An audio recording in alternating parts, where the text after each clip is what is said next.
আসসালামু আলাইকুম সুপ্রিয় দর্শকবৃন্দ, বিআরবি হাসপাতাল লিমিটেডের ফেসবুক পেজের লাইভ ধারাবাহিক স্বাস্থ্য বিষয়ক অনুষ্ঠান স্বাস্থ্য কথায় আপনাদের স্বাগতম জানাচ্ছি। আমি ডাক্তার তানজিম আহমেদ তিজি।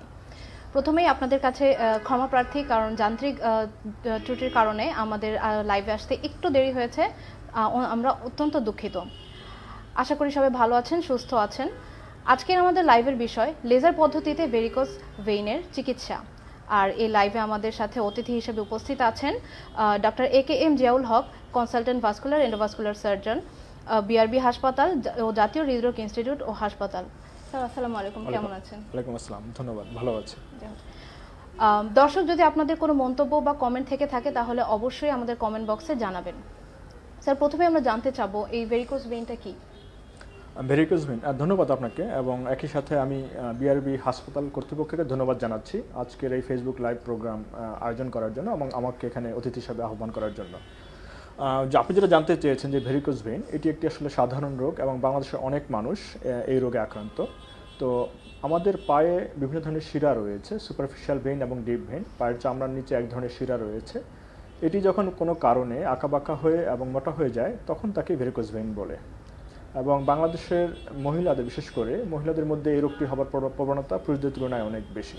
জি, ধন্যবাদ স্যার। স্যার, এই ভেরিকোজ ভেইনটা কেন হয়? আচ্ছা, বিভিন্ন কারণে ভেরিকোজ ভেইন হতে পারে। বিশেষ করে যারা দীর্ঘ সময় দাঁড়িয়ে থাকেন তাদের মধ্যে এই রোগটি হওয়ার প্রবণতা অনেক বেশি, এবং অতীতে ট্রাফিক পুলিশের যারা চাকরি করতেন তাদের মধ্যে এই রোগটি বেশি হতো বলে প্রথম দিকে নামকরণই করা হয়েছিল যে ট্রাফিক পুলিশের রোগ।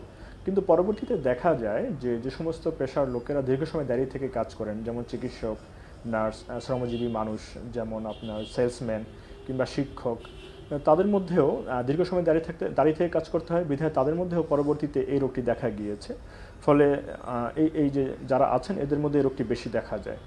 আবার কিছু রিস্ক ফ্যাক্টর রয়েছে, যেমন আপনার যাদের মধ্যে একটু স্থূলতা রয়েছে, ওবেসিটি রয়েছে, কিংবা যে সমস্ত নারী প্রেগনেন্ট, গর্ভধারণ করেছেন, তাদের মধ্যেও ভেরিকোজ ভেইন রোগটি বেশি দেখা যায়। ধন্যবাদ স্যার। স্যার, শারীরিক কি কি লক্ষণ দেখা যায় ভেরিকোজ ভেইনে? ওকে, এটি একটা চমৎকার প্রশ্ন। আসলে অনেক সময় আমরা বুঝতে পারি না যে আমাদের ভেরিকোজ ভেইন রোগটি রয়েছে কিনা। আমার মনে হয় যে এই প্রশ্নের উত্তরটি আমাদের সাধারণ মানুষদেরকে, সাধারণ দর্শকদেরকে বুঝতে সাহায্য করবে যে ভেরিকোজ ভেইন রোগটি আছে কিনা। বাংলাদেশ একটি মুসলিম প্রধান দেশ, এই কারণে আমাদের দেশে আসলে ফুল প্যান্ট বা লুঙ্গি পরিধান করার একটি প্রচলন রয়েছে। অন্যান্য অনেক দেশে শর্ট প্যান্ট পরার কারণে অনেক সময় হাঁটুর নিচে পায়ের অংশটি দেখা যায়, ফলে রোগীরা বুঝতে পারেন যে তার পায়ে রক্তনালীতে কোনো পার্থক্য আছে কিনা, এবং অন্যরাও তাকে দেখেন এবং নিজেও অন্যদের সুস্থ স্বাভাবিক পা দেখতে পান। ফলে সেখানে রক্তনালীর কোনো অসুবিধা থাকলে খুব সহজে সেটিকে চিহ্নিত করা যায়। বাংলাদেশে সাধারণ মানুষ প্রথমে মনে করেন যেটি খুব সাধারণ একটি সমস্যা। তো যে লক্ষণগুলো প্রকাশ পায়, যে লক্ষণগুলো একজন মানুষ অনুভব করেন, তার মধ্যেই রয়েছে যে চামড়ার নিচে শিরাগুলো আঁকাবাঁকা হয়ে ফুলে ওঠে, অর্থাৎ সাধারণ মসৃণ পা নয়, সেখানে বিভিন্ন ধরনের আঁকাবাঁকা মোটা শিরা দেখা যায়। এছাড়া দিন শেষে দেখা যায় যে পা ভারী ভারী লাগছে, কখনো কখনো পা মোটা হয়ে যায়। এছাড়া কারো কারো ক্ষেত্রে পায়ের গোড়ালির কাছে কালো বর্ণ ধারণ করে, অনেকের পায়ে ইচিং বা চুলকানি হয়, এবং অনেক ক্ষেত্রে এই যে পায়ের কালো অংশ বা আলসার দেখা যায়। পায়ের কালো অংশটি যখন তৈরি হয় তখন তাকে বলা হয় স্টেসিস একজিমা, এবং অনেক চর্ম চিকিৎসক তাকে দীর্ঘদিন স্টেসিস একজিমার চিকিৎসা দিয়ে থাকেন। আবার যখন আলসার হয় তখনও এটাকে বিভিন্ন ধরনের ড্রেসিং করে এটিকে চিকিৎসা করার প্রচেষ্টা চলে। আবার কখনো কখনো অনেক ব্যক্তি আমাদের কাছে আসেন যে ব্লিডিং নিয়ে, অর্থাৎ পায়ের আঁকাবাঁকা রক্তনালী যেটি রয়েছে সেটি মূলত আসলে বেশ পাতলা একটি চামড়ার নিচে আছে, ফলে কোনো কারণে যখন আঘাত লাগে অথবা উনি কখনো চুলকান তখন সেখানে ক্ষত তৈরি হয় এবং বেশ ফিনকি দিয়ে রক্ত ছুটে। তো রুগীরা ভয় পেয়ে যান এবং আমাদের কাছে ছুটে আসেন। তো মূলত এই ধরনের সমস্যাগুলো যখন থাকে বা আপনি অনুভব করবেন তখনই বুঝতে পারবেন যে আপনার মধ্যে এই ভেরিকোজ ভেইন রোগটি থাকতে পারে। সেক্ষেত্রে আপনার চিকিৎসকের পরামর্শ নিতে হবে। ধন্যবাদ স্যার। স্যার, ভেরিকোজ ভেইন কি পা ছাড়াও শরীরের অন্য কোথাও কি হতে পারে কিনা? হ্যাঁ, এটি একটা মজার প্রশ্ন। যে ভেরিকোজ ভেইন অবশ্যই পা ছাড়াও শরীরের অন্যান্য অংশে হতে পারে। যে বিশেষ করে পায়ুপথে এটি হতে পারে, তখন একে বলা হয় হেমোরয়েডস। এছাড়া আপনার অন্ডকোষে হতে পারে, তখন এটাকে বলা হয় ভেরিকোসিল। এভাবে শরীরের বিভিন্ন অংশ হতে পারে এবং এটির বিভিন্ন রকম নাম রয়েছে। জি, ধন্যবাদ স্যার। স্যার, এই ভেরিকোজ ভেইনের কারণে কর্মক্ষেত্রে কি কোনো রকমের সমস্যা হতে পারে? জি, এটার ক্ষেত্রে অবশ্যই দৈনন্দিন জীবনে অনেক সমস্যা হয়ে থাকে। রোগী দৈনন্দিন জীবনে অনেক সমস্যা ফেস করেন, প্লাস তার চাকরি বা কর্মক্ষেত্রেও উনি অনেক ধরনের সমস্যা ফেস করেন। বিশেষ করে যে সমস্ত তরুণরা সামরিক চাকরিতে যেতে চান, প্রতিরক্ষা বাহিনীর বিভিন্ন চাকরিতে যেতে চান, বিশেষ করে আর্মি, নেভি বা এয়ারফোর্স কিংবা পুলিশ, আনসার, বিজিবি এই ধরনের চাকরিতে যারা অংশগ্রহণ করতে চান তাদেরকে প্রথমেই লাইনে দাঁড়িয়ে হেলথ চেক আপ করা হয় এবং তার পায়ে ভেরিকোজ ভেইন আছে কিনা দেখা হয়। ফলে যে সমস্ত তরুণের পায়ে খুব সামান্য হলেও ভেরিকোজ ভেইনের একটি চিহ্ন রয়েছে তারা লাইনে বাদ পড়ে যান।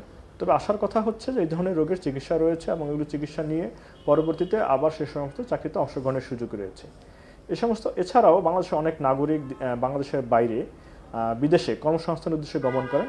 তাদের উদ্দেশ্য থাকে যে কিছু জীবিকা সংগ্রহ করা এবং তাদের পরিবার সচ্ছলতার মুখ দেখা। কিন্তু এটাও তাদের যখন হেলথ চেক আপ করা হয় বাংলাদেশে, তখনও তাদের যদি পায়ে ভেরিকোজ ভেইন থেকে থাকে তাহলে তাদেরকে বাদ দেওয়া হয়। তো সেই ক্ষেত্রেও এটি চিকিৎসার মাধ্যমে, আগেই বলেছি যে চিকিৎসার মাধ্যমে সম্পূর্ণ নিরাময়যোগ্য, পরবর্তীতে তিনি বিদেশে চাকরির জন্য যেতে পারবেন। ধন্যবাদ স্যার। স্যার, এই ভেরিকোজ ভেইন রোগটি নির্ণয় করার জন্য আমরা কি কি পরীক্ষা নিরীক্ষা করতে পারি? জি, এটি আসলে চোখে দেখেই এই রোগটি নির্ণয় করা যায় এবং ব্যক্তি নিজেই এটিকে চিহ্নিত করেন। আমাদের কাছে অনেক রোগী এসে বলেন যে স্যার, এটা আসলে আমি ইন্টারনেটে দেখেছি বা টেলিভিশনে দেখেছি এবং দেখে মনে হয়েছে যে ইয়েস, আমার মধ্যে এই রোগটি আছে, এই জন্য আমি চিকিৎসা নিতে এসেছি। তবে আমাদের কাছে রোগী যখন আসেন একই রকম দেখতে একাধিক রোগ থাকায় আমরা কনফার্ম হতে চাই, আমরা নিশ্চিত হতে চাই যে তার ভেরিকোজ ভেইন রোগটি রয়েছে কিনা বা এটি আসলে ভেরিকোজ ভেইন বা অন্য কোনো সমস্যা কিনা। এছাড়া পরবর্তীতে চিকিৎসার পরিকল্পনা করার জন্য আসলে বেশ কিছু পরীক্ষা নিরীক্ষা করতে হয়। সাধারণভাবে আমরা প্রথমেই রক্তনালীর একটি পরীক্ষা, আল্ট্রাসোনোগ্রাম পরীক্ষা করে থাকি বা কম্পিউটার পরীক্ষা করে থাকি। একে আমরা বিভিন্ন নামে ডেকে থাকি, যেমন কালার ডপলার কিংবা ডপলার স্টাডি কিংবা ডুপ্লেক্স স্টাডি। তো আমরা সাধারণত আমাদের প্রেসক্রিপশনে লিখে থাকি যে duplex study of right or left lower limb venous system, অর্থাৎ পায়ের যে ভেনাস সিস্টেম রয়েছে তার পরীক্ষার মাধ্যমে, শিরার পরীক্ষার মাধ্যমে এটি আমরা খুব সহজেই নির্ণয় করতে পারি। এটি একটি নন ইনভেসিভ পরীক্ষা, ফলে এখানে কাটা ছাড়ার কোনো ব্যাপার নেই বা কোনো ইনজেকশনও দিতে হয় না। ধন্যবাদ স্যার। স্যার, ভেরিকোজ ভেইনের কি কি চিকিৎসা পদ্ধতি রয়েছে? ভেরিকোজ ভেইনের অনেক ধরনের চিকিৎসা পদ্ধতি রয়েছে। তো আমি একটু আগেই বললাম যে আসলে রোগী যখন আমাদের কাছে আসেন তখন আমরা ক্লিনিক্যালি তাকে ইভ্যালুয়েট করি, পরে আমরা রক্তনালী পরীক্ষা ডুপ্লেক্স স্টাডির মাধ্যমে বুঝে নেই যে তার রক্তনালী পরীক্ষা ভেরিকোজ ভেইন রোগটি কোন পর্যায়ে রয়েছে। তো আসার কথা হচ্ছে যে রোগী যদি সচেতন হন এবং প্রাথমিক পর্যায়ে আসেন, তো সেই ক্ষেত্রে এটি কনজারভেটিভ চিকিৎসার মাধ্যমেই রোগীকে সুস্থ রাখা সম্ভব, ভালো রাখা সম্ভব। সেই ক্ষেত্রে কোনো অপারেশন বা কোনো কিছুর প্রয়োজন হয় না। এই কনজারভেটিভ চিকিৎসার মধ্যে বেশ কয়েকটি ধাপ রয়েছে। যেমন প্রথমে আমরা বলি যে আপনি একটানা দীর্ঘ সময় দাঁড়িয়ে থাকবেন না, অর্থাৎ 30-40 মিনিট হয়ে গেলেই কিছু সময় বসবেন, 5 মিনিটের জন্য বসবেন অথবা একটু হাঁটাহাঁটি করবেন। তাহলে পায়ের মাংসপেশির ভিতরে যে রক্তনালীটি রয়েছে তাকে আমরা বলি পেরিফেরাল হার্ট। ফলে যখন একজন মানুষ হাঁটেন তখন তার পায়ের মাংসপেশির চাপে ভেনাস রিটার্ন বেড়ে যায়, ফলে ভেরিকোজ ভেইন রোগের যে প্রাদুর্ভাবটি রয়েছিল বা লক্ষণগুলো ছিল বা যে অসুবিধাগুলো ছিল এগুলো কমে আসে এবং রোগী ভালো অনুভব করেন এবং একই সাথে তার রোগের যে অ্যাডভান্সমেন্ট এটাও কমে আসে। এছাড়া যখন উনি বিশ্রাম করেন, আমরা বলি যে আপনি যখন বিশ্রামে থাকবেন, বসে থাকবেন বা শুয়ে থাকবেন, তখন পা উঁচুতে রাখবেন। তো শুয়ে থাকার সময় আমরা বলি যে পায়ের নিচে একটি বা দুটি বালিশ ব্যবহার করুন, অথবা বেড ওয়েজ বলে একটি জিনিস রয়েছে যে বেড ওয়েজ ব্যবহার করুন। তো বেড ওয়েজ ব্যবহার করলে যেটা হয় যে পা একটু উপরের দিকে থাকে এবং শরীরে যে পানিটা ছিল, অতিরিক্ত পানি যেটা পায়ে এসে পা ফুলে গিয়েছিল, সেটি শরীরে আবার ফিরে আসে। তো পায়ের এই ফুলা কমে গেলে রোগীর যে অনাকাঙ্ক্ষিত যে ডিসকমফোর্ট ছিল, অসুবিধাগুলো, এটা কমে আসে। পায়ের চুলকানির ভাব যেটি থাকে সেটি কমে আসে। পায়ে একটি ক্র্যাম্পিং পেইন হয়, পা চাবায় বলে অনেক রোগী কমপ্লেন করেন, সেটিও কমে আসে। তো এটি হচ্ছে কনজারভেটিভ ট্রিটমেন্ট। আর যাদের আরেকটু বেশি রয়েছে তাদেরকে আমরা কম্প্রেশন স্টোকিং বা বিশেষ ধরনের এক ধরনের মেডিকেল মোজা আমরা লিখে থাকি, তাদেরকে ব্যবহার করতে বলি। এটি দুই রকম হয়ে থাকে, যে হাঁটু পর্যন্ত লম্বা অথবা তার থাই পর্যন্ত লম্বা। তো যাদের রোগের সিভিয়ারিটি বেশি তাদের জন্য লম্বা দিয়ে থাকি। আবার এটিতে প্রেশারেরও পার্থক্য থাকে, যেমন 10 থেকে 20 কিংবা 20 থেকে 30 বা 30 থেকে 40। তো ভেরিকোজ ভেইনের ক্ষেত্রে আমরা 20 থেকে 30 মিলিমিটার মার্কারির যে প্রেশারের যে মোজাগুলো রয়েছে, কম্প্রেশন স্টোকিংগুলো রয়েছে, সেগুলো আমরা রোগীদেরকে প্রোভাইড করি, আমরা লিখে থাকি, অ্যাডভাইস করে থাকি। এবং এগুলো যদি রোগী তার ওয়ার্কিং আওয়ারে, অর্থাৎ উনি যখন কাজ করেন, দাঁড়িয়ে থাকেন, এই সময় যদি নিয়মিতভাবে মোজা পরেন, তাহলে ওনার পায়ের যে অসুবিধাগুলো ছিল, লক্ষণগুলো ছিল, কষ্টগুলো ছিল, এগুলো কমে আসে। একই সাথে রোগ যে এগিয়ে যাচ্ছিল, রোগ যে বাড়ছিল, সেটিও বাড়ার গতিটা অনেক কমে আসে। ফলে রোগী দীর্ঘদিন কোনো ধরনের অপারেশন বা ছাড়াই সুস্থ থাকতে পারেন, ভালো থাকতে পারেন। তো এটা হচ্ছে কনজারভেটিভ ম্যানেজমেন্ট। এছাড়া রয়েছে সার্জিক্যাল চিকিৎসা। তো সার্জিক্যাল চিকিৎসা আসলে সকলের জন্য নয়। যখন রোগটি একটি অ্যাডভান্স লেভেলে চলে যায় তখনই কেবল সার্জারি করার প্রয়োজন হয়। বিশেষ করে যাদের পায়ে ভেনাস আলসার রয়েছে, পায়ে ক্ষত তৈরি হয়েছে, পায়ের গোড়ালিটি কালো হয়েছে, কিংবা রক্তনালীর পরীক্ষায় যাদের শিরায় ত্রুটি ধরা পড়েছে, তাদের ক্ষেত্রেই কেবলমাত্র অপারেশন করতে হয়। এই অপারেশনেরও আসলে কয়েকটি ধাপ রয়েছে, যেমন আমাদের অনেক রোগী এখনকার যুগে অনেক মানুষই চান যে কাটাছেঁড়া ছাড়াই একটি চিকিৎসা পেতে। তো আলহামদুলিল্লাহ বাংলাদেশে এখন সর্বাধুনিক যে প্রযুক্তিগুলো রয়েছে, বিশেষ করে laser technique, radio frequency ablation বা আরএফএ টেকনিক, ভ্যানাসিল টেকনিক বা সুপার গ্লু টেকনিক, এই টেকনিকগুলো বাংলাদেশে এখন খুবই সহজলভ্য এবং এর মাধ্যমে কোনো ধরনের কাটাছেঁড়া ছাড়াই রোগী তার ভেরিকোজ ভেইনের চিকিৎসা আমাদের কাছ থেকে নিতে পারেন। জি, ধন্যবাদ। ধন্যবাদ স্যার। স্যার, অপারেশন ছাড়া লাইফস্টাইল পরিবর্তন করে এই রোগ চিকিৎসা করা সম্ভব কিনা? হ্যাঁ, আসলে একটু আগে আমি বলেছি যে যে যারা এই মুহূর্তে অপারেশন করাতে চান না, কিংবা যাদের রোগটি প্রাথমিক পর্যায়ে রয়েছে, ভেরিকোজ ভেইন রোগটি যাদের প্রাথমিক পর্যায়ে রয়েছে, তারা শুধুমাত্র লাইফস্টাইল মেনটেন করেই দীর্ঘদিন ভালো থাকতে পারেন এবং অপারেশন মুক্ত থাকতে পারেন। শুধুমাত্র যাদের রোগটি অ্যাডভান্স লেভেলে চলে গেছে বা ব্লিডিং হচ্ছে বা আলসার হচ্ছে, তাদের ক্ষেত্রে অপারেশন করা প্রয়োজন। আর লাইফস্টাইলের বিষয়টি আসলে আমি আগেই বলেছি, এখন আমি আসলে আর সময় সংক্ষিপ্ততার কারণে এটি আর বিস্তারিত বলতে চাচ্ছি না। জি, ধন্যবাদ স্যার। স্যার, যে লেজার পদ্ধতিতে যে এই চিকিৎসা করা হয়ে থাকে, এটার সুবিধাগুলো কি কি? মানে অন্য প্রচলিত পদ্ধতির সাথে এটার জি জি জি না, ইয়েস, আসলে অনেক রোগী আমাদের কাছে জানতে চান যে লেজার বা আরএফএ টেকনিকে যদি অপারেশন করা হয়ে থাকে, মডার্ন যে টেকনিকগুলো রয়েছে এই পদ্ধতিতে যে অপারেশন করা হয়ে থাকে, তাহলে ওনার সুবিধাটা কি পাচ্ছেন। তো মূলত যেটা হয় যে আসলে সকলেই তার শরীরে কাটাছেঁড়া করতে ভয় পান এবং উনি বিভিন্ন ধরনের আতঙ্কে ভোগেন যে এখানে কোনো ইনফেকশন হয়ে যাবে কিনা, কোনো অসুবিধা হবে কিনা, দীর্ঘমেয়াদী ক্ষতি হবে কিনা, দেখতে খারাপ দেখাবে কিনা, এই প্রশ্নগুলো চলে আসে। তো কনজারভেটিভ আপনার এই যে মডার্ন টেকনিক যেটি রয়েছে, লেজার টেকনিক বা আরএফএ টেকনিক, এই টেকনিকগুলোর সুবিধাটা এখানেই যে এখানে কোনো কাটাছেঁড়া নেই, শুধুমাত্র একটি নিডল পাংচার বা সুই পাংচার করেই পায়ের এই রোগের চিকিৎসা করা যায়। ফলে পায়ে যেহেতু কোনো কাটাছেঁড়া নেই, ফলে কোনো সেলাই দিতে হয় না, ফলে কোনো দাগ থাকে না। আবার সেলাই না থাকার কারণে কোনো নিয়মিত ড্রেসিং করতে হয় না, পরবর্তীতে সেলাই কাটার কোনো প্রশ্নই আসে না।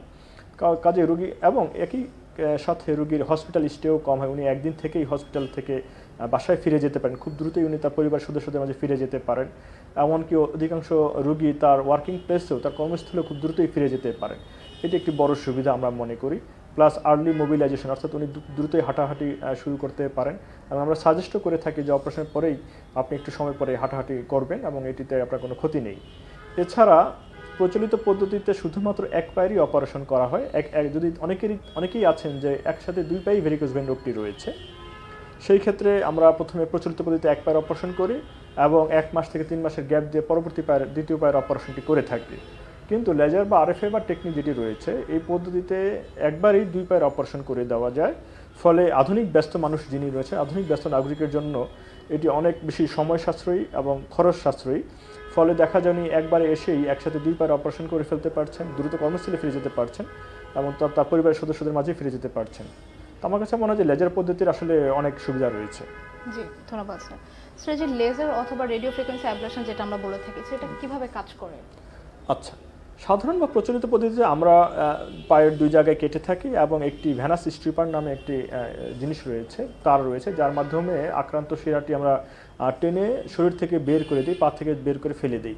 কিন্তু আরএফএ বা লেজার টেকনিকে আমরা যেটি করে থাকি যে সেখানে একটি নিডল দিয়ে একটি ফাইবার প্রবেশ করানো হয় আক্রান্ত রক্তনালীর ভেতরে এবং ভিতরে লোকালি হিট প্রডিউস করে এটি ভেতর থেকে আক্রান্ত রক্তনালীকে ড্যামেজ করে দেয়।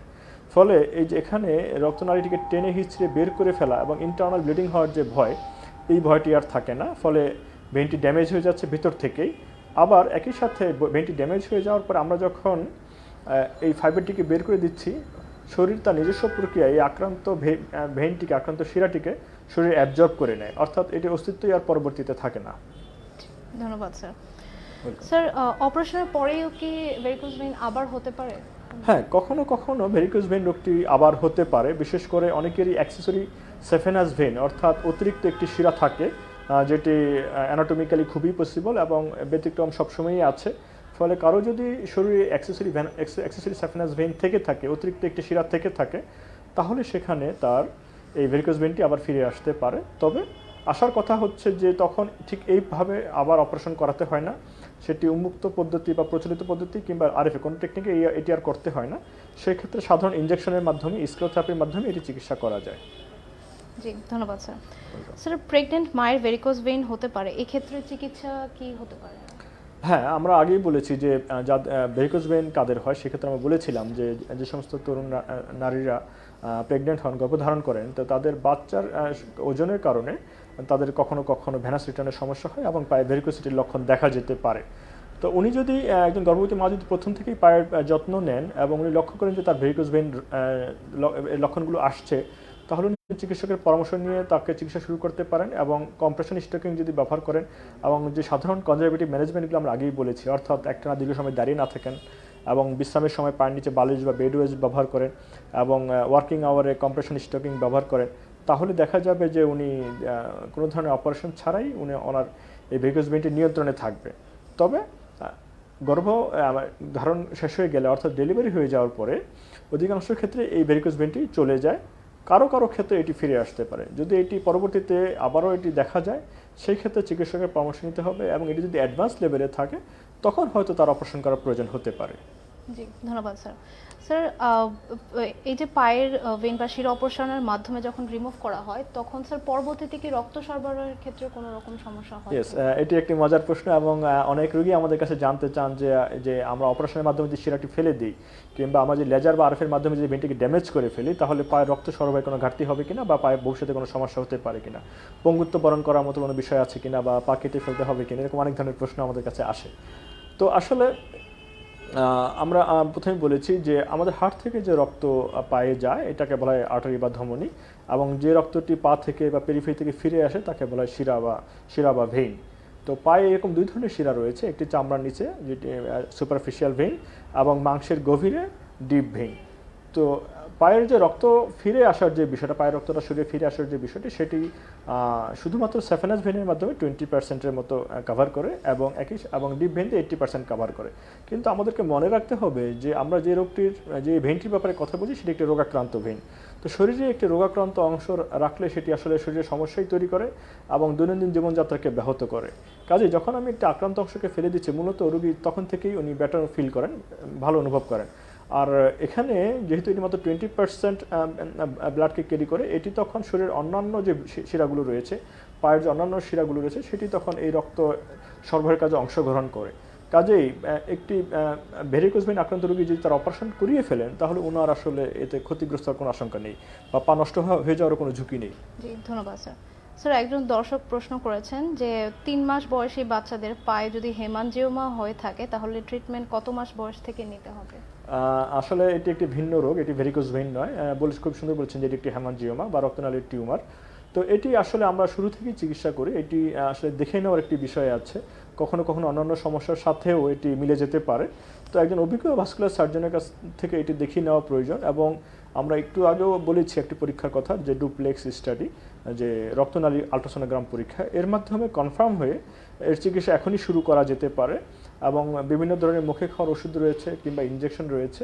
তো আমরা সাধারণভাবে আগে ইভ্যালুয়েট করি, বাচ্চার বয়স খুবই কম, সম্ভাবনা আছে যে আমরা হয়তো মুখে খাওয়ার কিছু ওষুধ দিয়েই তাকে চিকিৎসা শুরু করে দেব।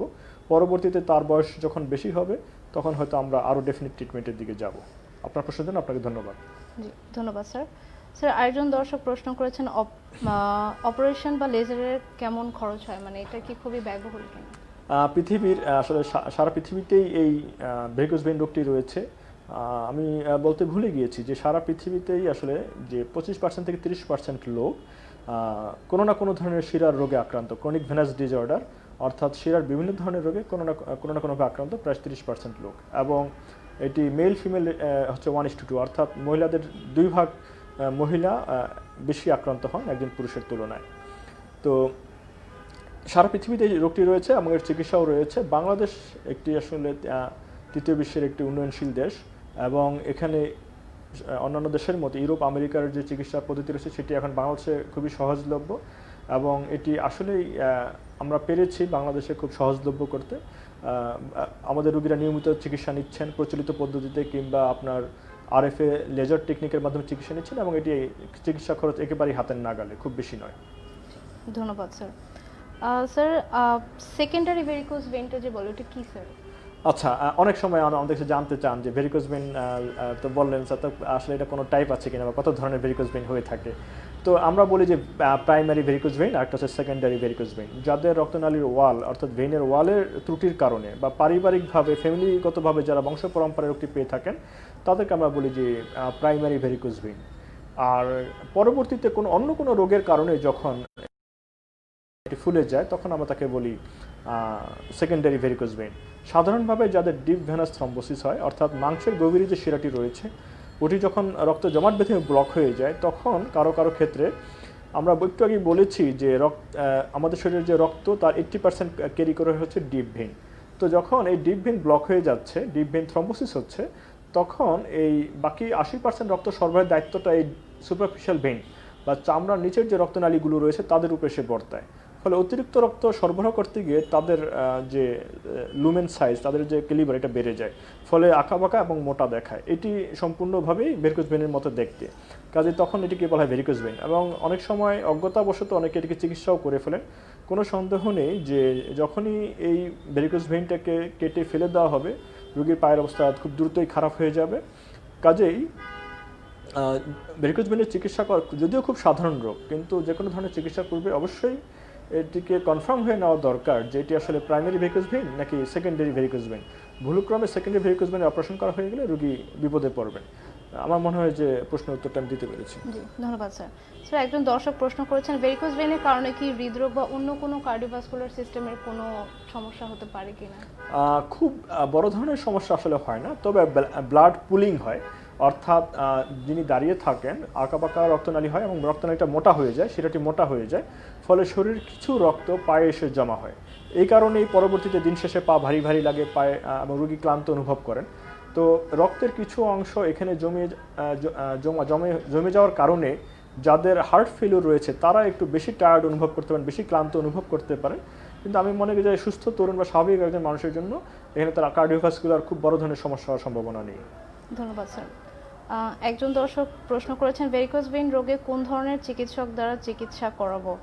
আচ্ছা, দর্শক আপনার উদ্দেশ্যে বলছি, আপনাকে ভালো একজন ভাস্কুলার সার্জনের শরণাপন্ন হতে হবে, তাহলেই আপনি ভেরিকোজ ভেইনের রোগটা চিকিৎসা করাতে পারবেন। স্যার, এই যে রেডিও ফ্রিকোয়েন্সি অ্যাবলেশন যেটা স্যার, এটার কি কোনো পার্শ্ব প্রতিক্রিয়া আছে কিনা? এটা অনেকেই জানতে চান আমাদের কাছে যে আমি লেজার বা আরএফএ করলাম, রেডিও ফ্রিকোয়েন্সি অ্যাবলেশন করলাম, এটাতে কোনো পার্শ্ব প্রতিক্রিয়া হতে পারে কিনা। আসলে যে কোনো অপারেশনই একটি চিকিৎসা পদ্ধতি এবং প্রত্যেকটা চিকিৎসা পদ্ধতিরই কিছু না কিছু সাইড ইফেক্ট থাকে। তো রোগী একটি বিষয়ে সাফার করছিলেন, তাকে সেই সাফারিংস থেকে মুক্তি দেওয়ার জন্য, তার কষ্ট লাঘব করার জন্য এই অপারেশনটি করা হয়ে থাকে। তবে এই প্রসিডিউর ইটসেলফ যে একটু কিছু বিষয় রয়েছে, যেমন এটা হতে পারে যে তার একটি শরীরের ভিতর থেকে একটি শিরাকে ড্যামেজ করে দেওয়া হচ্ছে, বার্ন করে দেওয়া হচ্ছে আরএফের মাধ্যমে বা প্রচলিত কাটাছাড়ার মাধ্যমে, তখন ওই জায়গাটা কিছুদিন সামান্য একটি ব্যথা অনুভব হতে থাকে। এটিও খুব সামান্য যে ব্যথা অনুভব হওয়ার সম্ভাবনা থাকে। ভেরি রেয়ার কেসে ইনফেকশন হতে পারে, বাট এটার আমরা খুবই কম পেয়ে থাকি। তো এই সামান্য ব্যথার অনুভূতি যেটা, এটি আমার কাছে মনে হয় যে কিছু কিছু রোগী কমপ্লেন করে থাকেন, এবং এটিও সাধারণ না প্যারাসিটামল খেলেই এই ব্যথাটি চলে যায়। এটার জন্য আসলে আলাদা করে খুব বেশি সমস্যা বা চিকিৎসার প্রয়োজন হয় না। আচ্ছা, ধন্যবাদ স্যার। স্যার, এই যে লেজার বা রেডিও ফ্রিকোয়েন্সি অ্যাবলেশন আমরা বলে থাকি স্যার, এটা ঠিক করার পর কতদিন পর্যন্ত একজন রোগী বিশ্রাম নেবেন বা কতদিন পর্যন্ত নর্মাল হতে সময় নেয়? জি, আমরা সাধারণভাবে যেটা হয় যে আমরা আগেই বলেছি যে আরএফএ বা লেজার টেকনিক করলে রোগী আসলে খুব দ্রুতই বাড়ি ফিরে যেতে পারেন। আসলে সময়টা কীরকম? উন্নত বিশ্বে যেটি করা হয়ে থাকে যে অনেক ক্ষেত্রে, সব ক্ষেত্রে না, কিছু কিছু ক্ষেত্রে এটাকে আউটডোর বেসিসেও করা হয় বা ডে কেয়ার হিসেবে করা হয়, অর্থাৎ রোগী এসে ভর্তি হবেন তার সকল রিপোর্ট সহ, এবং অপারেশনটি বা প্রসিডিউরটি করে দেওয়ার পরে উনি বিকেলবেলায়, সকালে প্রসিডিউরটি করলে বিকেলবেলা উনি বাড়ি ফিরে যেতে পারেন।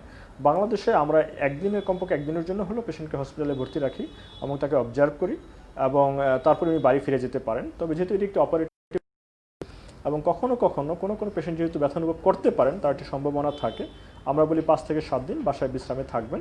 যদিও আমরা তাকে আর্লি মোবিলাইজেশন অর্থাৎ বাসায় হাঁটাহাঁটি করার জন্য উৎসাহিত করে থাকি, এবং উনি খুব দ্রুত কর্মস্থলেও ফিরে যেতে পারেন।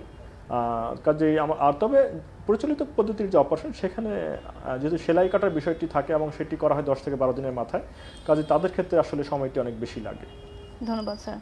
স্যার, অনেক ধন্যবাদ এত ডিটেইলসে আমাদেরকে এত সুন্দর করে ভেরিকোজ ভেইন সম্পর্কে আইডিয়া দেওয়ার জন্য, চিকিৎসা সম্পর্কে আইডিয়া দেওয়ার জন্য। স্যার, দর্শকদের উদ্দেশ্যে যদি কিছু বলতেন। সময়ত দর্শকবৃন্দ, আমি প্রথমে ক্ষমা চেয়ে নিচ্ছি, টেকনিক্যাল কারণে একটু দেরি হয়ে গেল আমাদের। আমাদের যে ভেরিকোজ ভেইন নিয়ে যে কথাটি রয়েছে, যে এটি খুবই সাধারণ একটি রোগ এবং এই রোগটি আপনারও থাকতে পারে। আপনি নিজের পায়ের পরীক্ষাটি করলেই, নিজের পায়ের দিকে তাকলে আপনি বুঝতে পারবেন যে আপনার আসলে ভেরিকোজ ভেইন রোগটি রয়েছে কিনা, অর্থাৎ চামড়ার নিচে আঁকাবাঁকা মোটা শিরা সেটি আপনার চোখে দৃশ্যমান হয় কিনা।